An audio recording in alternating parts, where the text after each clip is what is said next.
Chase Claypool is going to be on his way to the Miami Dolphins. Me and Steve are going to break it all down right after this. Now tuned in to Chicago Bears Central, your number one place for all Chicago Bears news and content. What's going on, Bears fans? Welcome to an emergency episode of Chicago Bears Central, your number one spot for everything Chicago Bears related. Stevo and Haize in the building today. Stevo, Chase Claypool being traded to the Miami Dolphins for a 6th-round pick. Now, in this trade, the Bears are also sending a 7th-round pick. How do you feel about the trade? I'm just glad you found something. Honestly, I'm really just glad you found something. I mean, like, of course, we don't want to give up anything, but if you're gonna give up 7 rounds, it's fine. I mean, I won't say this regime has been the best at finding talent so far, especially in the late rounds. Maybe in the see, I look at Valus and be like, okay, that should have been a 6th round, and that went man went third. So it's like, but it's almost like, but at the same time, I didn't think it was a market for him just because I feel like the market when we got him was at an all-time low with him anyway. Because It's a good one point. thing we know about wide receivers and and the Steelers, if you good, they not gonna get rid of you. Even if you even got a little trouble, and they gonna work with you. The fact that they was so willing to give him up for basically knowing that they got a rookie in, I was like, ooh, I don't know about this. But yeah, it just now that everything going through, he looks even worse as a player on this team. And then the whole thing of it's always been a character problem with him being here. We didn't know if he picked up the playbook as fast. It was just a lot of things that made him look worse as a Bear than a than a Steeler. And I just didn't think he had a market. But then, hey, when it's people and one thing I'm noticing about a lot in any sport, winners are gonna keep finding ways to win, no matter what. If they can find a way to improve you, and the fact that he's going to Miami, which is probably one of the best situations for him, all they like is speed, and he gonna be like the 3rd, 4th, 5th option. And if he want to work his way back, it's gonna be up to him. But his responsibility is not gonna be as big, and it's just a fresh start. All I ask is you stay away from that beach and Xavier Howard. Listen, Chase Claypool is definitely going to be. You're going to see some modeling pics on the beach. He's going to have on one of them weird jackets with no shirt underneath it, and his hair is going to be pulled back into a mohawk. It's happening, bro. Don't even worry about it. But listen, it's not our problem anymore. The Chicago Bears are getting a 6th-round pick back for Chase Claypool, and they're also sending out a 7th-round pick. And like I said, I was over in Bleach Report when the news broke, streaming over there, and like they said in the chat, Khalil Herbert, 6th-round pick. Lance Briggs was a 6th-round pick, right? So you just you got something back in return. That's not a huge value, but this is a player that didn't really have much value. Now they did come out. I don't know if you saw this or not, that there was another team interested, but the Chicago Bears went ahead and just took the deal they had. We don't know what team that was. I'm sure that'll come out in the next couple of days, but I'm not mad at this deal. Yeah, I'm not mad at all. Like I said, I'm shocked it was even 2 teams that was interested. We painted such a bad picture for this dude. Like, I didn't know if he could recover from it. Like, that's how bad. Like, I think the only thing that people looked at, it was like, it's the Bears. Like they don't fix nothing. As long as I've been a Bears fan, we have never got somebody and fixed them. If they was good, they was already good coming here. And I just I won't say I'm a little not shocked, but I'm just kind of irritated that it didn't work because it would have if on paper, if everything planned out, it was perfect. But hey, it is what it is. If you can't show up, and then if you ain't getting put in the right positions to show up, hey, that's the quickest way to get moved around. And that's what happened. But hey, if you mess up here, you mess up in Miami, I don't know what to tell you, dog. That's why that's the really honest truth. I'm a fan of Claypool. I want to see him succeed, so I'm going to keep my eye on him. But like, it just every time he moves, it just give more truth of how the Steelers felt and everything they were saying, and it's looking true. Yeah, for sure. And I mean, when it comes down to it, Chase Claypool is still an extremely young player. With 25 years old, still has theoretically a ton of time left ahead of him in this league. But I tell you what, you've now been traded twice in back-to-back seasons. You're now going to a team in the Miami Dolphins who like they have their own issues there, but right, one thing you know about them, he's going to be coached well. If he performs, they're going to give him an opportunity. He's going to get chances at the ball. And I hate to see that young players when they put themselves in situations to where you're going to start eventually asking, are they going to be on their way out the league at such a young age? This Chase Claypool needs to wake up outside of the Bears portion of. He's no longer a Chicago Bear. I could just talk about him as a player and as a human. I want to see everybody succeed. He got the chance to come here at this level in the NFL and play at this level. Put it together, figure it out. You have no more distractions. Focus on, well, he's in Miami. There's tons of distractions. Focus on yourself. Go to another team, perform, and guess what? You're going to get paid this offseason if you do it, right? You now have 12 more games left to perform for the Miami Dolphins and to show your value around the league, even if it's not long-term with them. This may be Chase Claypool's last chance. I think it is. Like, and it's just the fact that it's two historic franchises that just went through you, and it's like, bro, hey, if you can't figure out with the offensive talent and genius that they have over there in coaching, and you still can't figure it out over there, I 100% believe this is his last chance. Ain't nobody finna keep giving you chances after chances. Yeah, I mean, true.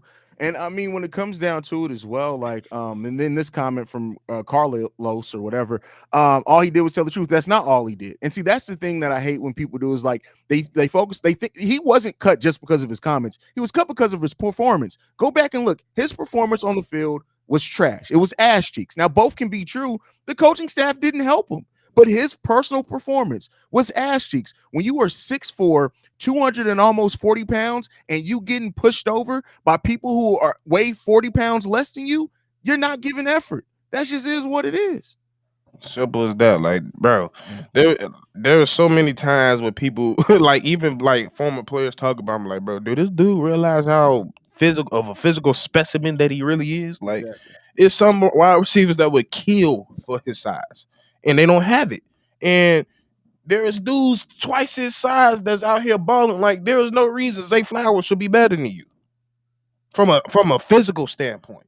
And he a rookie. Like, there's just so many little dudes out here that's balling, and we sitting here trying to unlock something with you when half of the time when you a big receiver, half of the time you just got to be big. Pause. Yeah. You just do. You just got to be big. Like, you honestly, like, I've had the same thing with Chase Claypool. I mean, not Chase Claypool. Cole Kmet as well. Sometimes they don't realize the physical specimen that they are. Sometimes you just gotta put somebody in a post and jump and go get the ball. And he couldn't do that. Now, I will say we only gave him like maybe 2 to 3 deep shots his whole career. Mm-hmm. But hey, when you just every time you get the ball, it don't result into a reception. Like, even Mooney, like, one thing we know about Mooney, he still catches ball when it's a terrible ball. Yeah. Like, he dropped some that are good balls. And he dropped some good balls too. But Chase just like it's just like every time he throw this way, it's like, and then once everybody holds their breath when the ball gets thrown towards your way, it's usually time to go. Yeah. That's a fact. That's a fact. Somebody said, I can't find the comment now, that the Dolphins are loaded at wide receiver. I don't know if they're going to. Oh, they're going to use him. The benefit of this now, that I would say at least, is that they're really going to use him in specialty lineups, and he's going to be there as a threat. Like, Chase Claypool has no excuse. When things get thrown to him now, it's probably going to be because he has the mismatch and he's open. And he's going to be dumb open.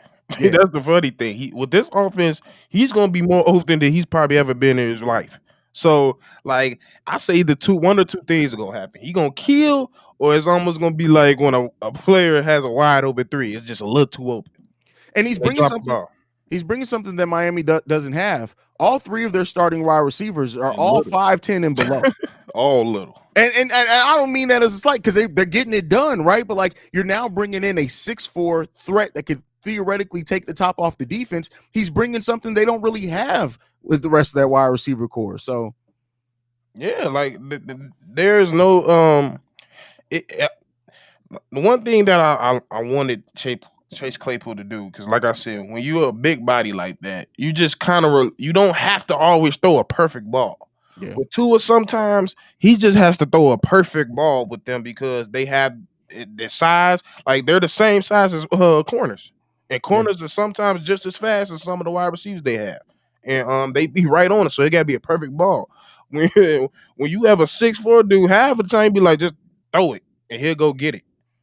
But he hasn't shown that he's that type of player consistently. So if he turns, hey bro, if Tua unlocks him, good lord, Yeah, that offense gonna be crazy.